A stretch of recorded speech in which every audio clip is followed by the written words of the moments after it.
Hi friends, welcome to my kitchen. இன்னைக்கு நம்ம பண்ண போற recipe crispy golden fry prawns. அதாவது எறாவை நல்லா முறுமுறுப்பா நம்ம பண்ண போறோம். கிறிஸ்பியா இருக்கும். சூடா சாப்பிடுறதுக்கு அவ்வளவு டேஸ்டா இருக்கும். வாங்க எப்படி பண்ணலாம்னு பார்க்கலாம்.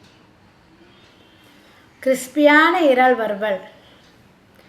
ஃபர்ஸ்ட் டைம் இந்த வீடியோ பார்க்குறேன்னா லைக் பண்ணுங்கள், ஷேர் பண்ணுங்கள், கமெண்ட்ஸ் கொடுங்க. வீடியோ பிடிச்சினா சப்ஸ்கிரைப் பண்ணுங்கள். இது ஒரு ஸ்டார்டர் ஐட்டம் மாதிரி இருக்கும் பாருங்கள். எறா இந்த மாதிரி க்ளீன் பண்ணிக்கோங்க. இந்த குடல்லாம் எடுத்துடணும். கருப்பு கலரில் ஒன்று இருக்கும் பாருங்கள், அதெல்லாம் எடுத்துகிட்டு கத்தி வச்சு சின்னதாக ஒரு கட் கொடுத்துக்கோங்க. ரொம்ப ஆழமாக பண்ணிடாதீங்க. ஏன்னா இப்படி கொடுத்தீங்கன்னா தான் உங்களுக்கு எறா நீட்டமாக அப்படியே இருக்கும், வளையாமல் இருக்கும். எல்லா எறாவையும் இதே மாதிரி பண்ணிக்கோங்க.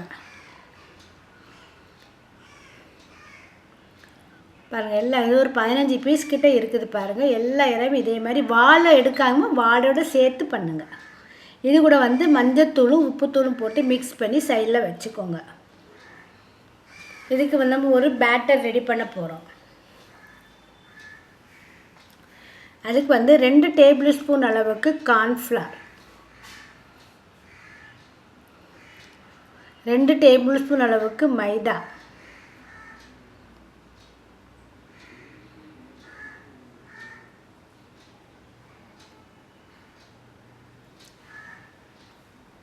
அது கூடவே இஞ்சி பூண்டு பேஸ்ட்டு ஒரு 1/2 டீஸ்பூன் சேர்த்துக்கோங்க, நிறைய வேண்டாம்.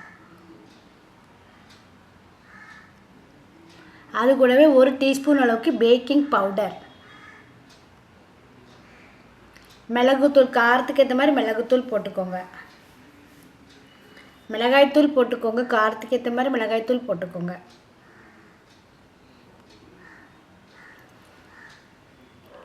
உப்பு தேவையான அளவு உப்பு போட்டுக்கோங்க.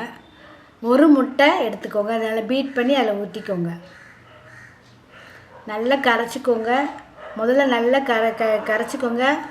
ஸ்பூன் வச்சு பண்ணுங்கள். அதுக்கப்புறம் நீங்கள் உங்களுக்கு எப்படி தேவையோ அப்படி நீங்கள் பண்ணிக்கலாம். இது கூடவே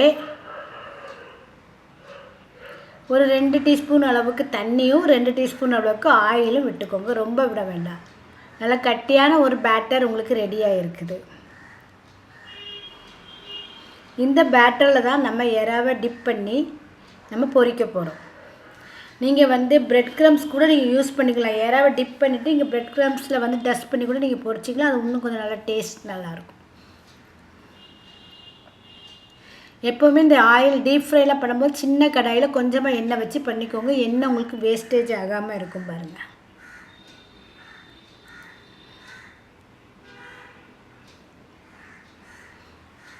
நல்லா 2 பக்கமும் மாற்றி போட்டு நல்லா பொரித்து கோல்டன் கலர் வர வரைக்கும் எடுத்துக்கோங்க. நல்ல சூடாக சாப்பிட்டிங்கன்னா அவ்வளோ டேஸ்ட்டாக இருக்கும். நீங்கள் அப்படியே கூட நிறைய எறா சாப்பிட்லாம். சாதத்துக்கு சாம்பார் சாதம், ரச சாதம், தயிர் சாதத்துக்குலாம் சூப்பரான ஒரு காம்பினேஷன். கண்டிப்பாக இந்த ரெசிபியை நீங்கள் ட்ரை பண்ணி பாருங்கள். இந்த வீடியோ பிடிச்சிச்சுன்னா லைக் பண்ணுங்கள், ஷேர் பண்ணுங்கள், கமெண்ட்ஸ் கொடுங்க, சப்ஸ்கிரைப் பண்ணுங்கள், பக்கத்தில் இருக்க பெல் பட்டனை கிளிக் பண்ணுங்கள். இப்போ நல்ல சுவையான டேஸ்டியான ப்ரான் ஃப்ரை ரெடி ஆகிடுச்சு. கண்டிப்பாக இந்த ரெசிபியை ட்ரை பண்ணி பாருங்கள்.